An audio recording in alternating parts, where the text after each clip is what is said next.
Hello guys, আসসালামু আলাইকুম। আমি আছি জাহিদুর রহমান। আজ এমন একটি জায়গায়, মানে কি বলবো, এটা আসলে যে বাংলাদেশ, এটা কেউ বিশ্বাসই করতে যাবে না। আমরা এমন একটা জায়গায় আছি, আপনারা হয়তো বিশ্বাস হবে না। দেখেন আপনারা, আমি কই আছি এখন।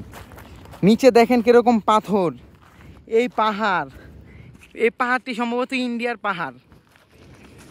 তো এই দেখেন, এনে একটা নদী, ঝর্ণার পানি। এটা দেখলে কি কেউ বলবে আমরা এখন বাংলাদেশে আছি? কিন্তু না বললেও এটাই বাস্তব, আমরা এখন বাংলাদেশেই আছি।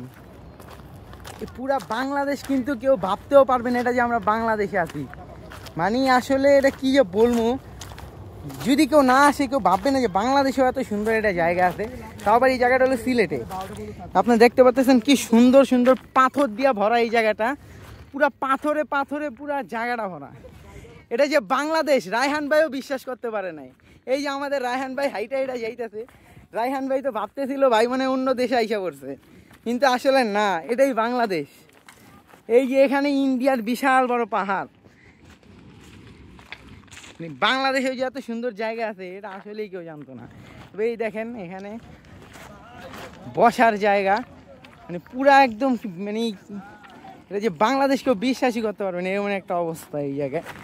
এই দেখতে পাচ্ছেন, এই যে এখানে আমাদের ভাই ছবি তুলতেছে। ভাই এটা ভাই এটা কি বাংলাদেশ? অবভিয়াসলি এটা বাংলাদেশের বাইরে। আমরা এখন ইন্ডিয়াতে আছি, আপার কাকার কাছে দেখা করতে যাচ্ছি। আপার সাথে দেখা করতে যাচ্ছেন? বলেন কি ভাই? পানি তো ভাই দেখা তো অনেক মানে কি ভাই, পানিতে কি নামবো? ভাই পানিতে কি নামবো? ভাই আস্তে আস্তে পানিতে তো নামলাম।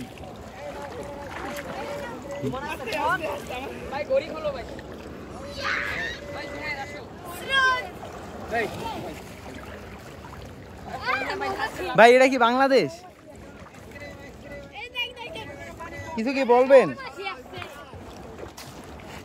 দেখতে পাচ্ছেন এখানেও প্রচুর সুন্দর পাহাড়, বিশাল বিশাল পাহাড়। এগুলো সব ইন্ডিয়াতে। আমরা আর কি বাংলাদেশের একদম শেষ প্রান্তে আছি আর কি। প্রথমবার কেউ দেখলে বুঝতেও পারবে না এটা যে আসলেই বাংলাদেশ, এমন একটা অবস্থা। সাদা পাথরে ভরা।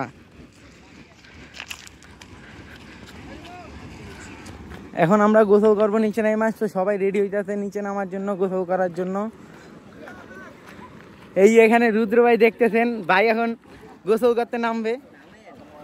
রুদ্র ভাই, ভাই এটা কি বাংলাদেশ? ভাই ভাই আমার কাছে তো মনে হচ্ছে এটা কি বলে ভাই, আগে নাইমা লই ভাই, গরমে মাথা মতো আগে নাইমা না নাকি? এখানে অনেকেই গোসল করতেছে। এই তাফেম, এটা কি বাংলাদেশ? ইয়েস বাংলাদেশ। বাংলাদেশে এত সুন্দর জায়গা আছে? এ ভাইয়া, এটা কি বাংলাদেশ? কেন ভাই বিশ্বাস হচ্ছে না? না, আমার তো এখনো বিশ্বাস হইতেছে না। বিশ্বাস হয়নি, পরে দেখলাম আমার বিশ্বাস হয়েছে। আসলে এটাও মানে অবিশ্বাস্য বললেই চলে, বাংলাদেশে এত সুন্দর একটা জায়গা আছে। এই ভাইয়া এদিকে আসো, এটা কি বাংলাদেশ? তুমি কি করতেছো? এই ভাই চলে যাচ্ছে। আসলে এটা বাংলাদেশ, অবিশ্বাস্য করার কিছুই নাই।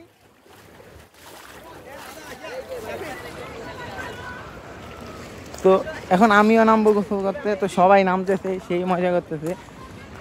তো ওই যে ওইখানে দেখতে পাচ্ছেন সবাই ছবি তোলা নিয়ে ব্যস্ত। আসলে এত সুন্দর জায়গা পাইলে কে না ছবি তুলে। এত সুন্দর এই জায়গাটা হলো সিলেটের এটারে সাদা পাথর বলা হয় এই জায়গাটারে। এটা একদম ইন্ডিয়ার বর্ডারের পাশে এই জায়গাটা অবস্থিত। আসলে এই জায়গাটা অনেক সুন্দর, কেউ একবার না আসলে, নিজ চোখে না দেখলে কেউ বিশ্বাসই করতে পারবে না। আসলে আমি যে বলতেছি, আমি মানে নিজেও বুঝতেছি না, মানে আমার নিজেরও মনে হইতেছে না এখনো বাংলাদেশ এটা। এই দেখেন কত বড় একটা পাথর, নেই কি বলবো, এরকম হাজার হাজার পাথর দিয়ে ভরা এই জায়গায়। তারপরে পাশে আবার এত সুন্দর একটা যদি পাহাড় থাকে, তাহলে আপনি কিভাবে বুঝবেন এটা বাংলাদেশ? আমারও সেরকমভাবেই আমার এখনও মনে হইতেছে না এটা আমি বাংলাদেশে আছি, রাশিয়া মনে হইতেছে। তো যেটাই মনে হোক, আমি এখন গোসল করব। তো আজকের ভিডিও আর বেশি দূর নিব না, এখন আমি নাইমা গোসল করব। তো এখন পর্যন্ত যারা এই ভিডিওটি দেখতেছেন অবশ্যই একটা লাইক দিয়ে দিবেন। আর চ্যানেলটি অবশ্যই সাবস্ক্রাইব করে দেবেন। তো আজকের মতো এই জায়গায় টিভি দেখছে, আল্লাহ হাফিজ।